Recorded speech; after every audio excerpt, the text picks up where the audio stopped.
Hey folks, Joe out here in the old garage again. Just a quick little chat. This would be let's see, it's just past 6 p.m. on Monday, so we're in early September. And it was a little over a week ago I did the 3-day bike packing trip down to Jarvis Bay on Lake Superior, riding my Trek 520 Grando, which we have right here.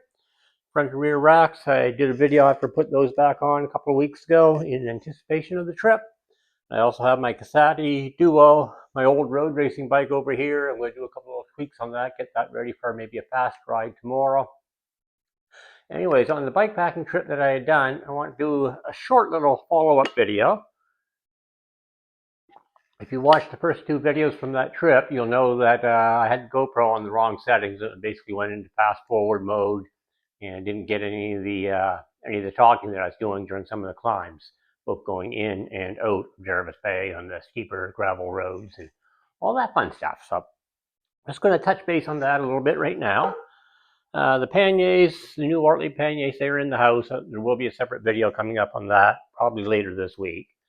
But what I wanted to mention from the trip, looking back on it, made me quite happy, is when I did these trips 4 years earlier, there was one gravel climb going out that's fairly steep.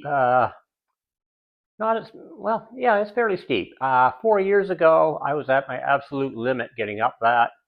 Maximum effort. Anytime the road would level off just a little bit, I'd back off, pedaling just enough so that I'm barely moving, trying to get my heart rate back down, catch my breath a little bit. And barely got to the top of that before continuing on. This trip on the way out, road rate up it, no problem. I had a heart rate monitor on for this trip, which I don't usually do for trips like this, but I did for this one. I just wanted to see where I was at. The highest the heart rate went on that climb was 128, which is like nothing. So that went really well. Coming back out, there were a couple interesting descents too, but we don't really need to get into that. Coming back out, the steep, a little bit technical descent coming right out from Jarvis Bay. There's a little access road goes off the main gravel road, and that is very steep. And I always had to walk up parts of that in the past. Did this time as well. Difference being in the past, 4 years ago, once I was walking up the steep technical stuff, I'd be pushing the bike for a few steps and putting both brakes on, pausing, resting, get my heart rate to drop back down. Go up a few more steps, pause, rest, and just going sort of leapfrogging up that way. Whereas this time, after I had to dismount the bike on one of the steepest sections, then I just walked right up nonstop, not a problem. Heart rate didn't go up very much at all. And on the way out, there's the steepest climb on the main gravel road, which is really fast, fun descent on coming out. In the past, going up that, I would ride part way up, and then it'd be too steep. It's about 12.5 to 13% grade at the steepest, and part way up, I would get off, walk again, walk a little bit, hold the brakes, squeeze them, rest, go a little further, rest, that sort of thing. And on the way out this time, rode part way up, and I was going quite good too. Definitely up further than I was in the past, and it's feeling pretty good. My back tire actually spun out on some loose gravel. I still had the power to keep going, but it did spin out, and we were on the steepest part at that point. So rather than trying to start out from zero at that point, I just walked it up the rest of the way. And unlike the past, just walked it all up in one shot. And I was watching the heart rate on that too, and it went to 128 on that. On the steeper climb going in, I had said it's gone to 128. The heart rate only went to 122 or 124 on that. I forget which now, but it was very low.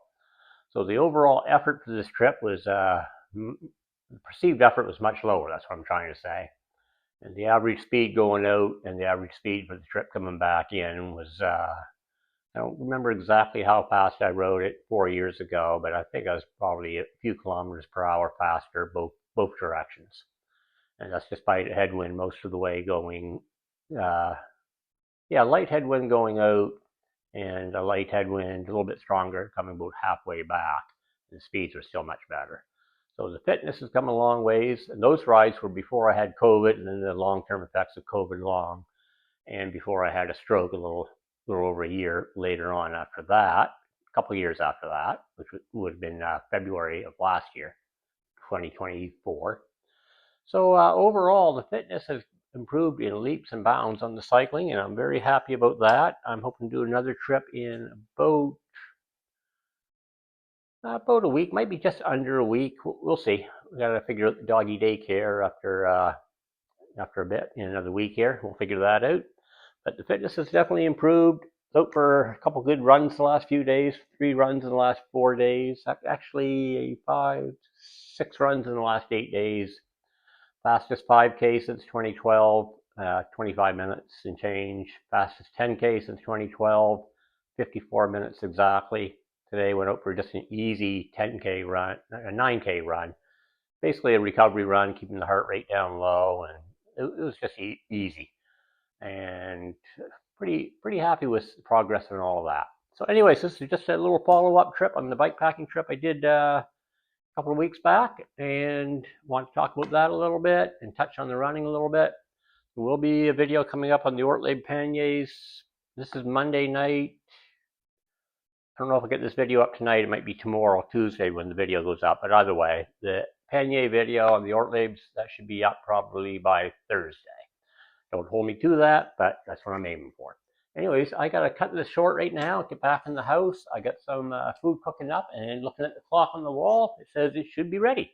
Anyways, if you're still here listening to me blabber on, thanks a lot. Leave a comment down below, and we will talk to you again soon.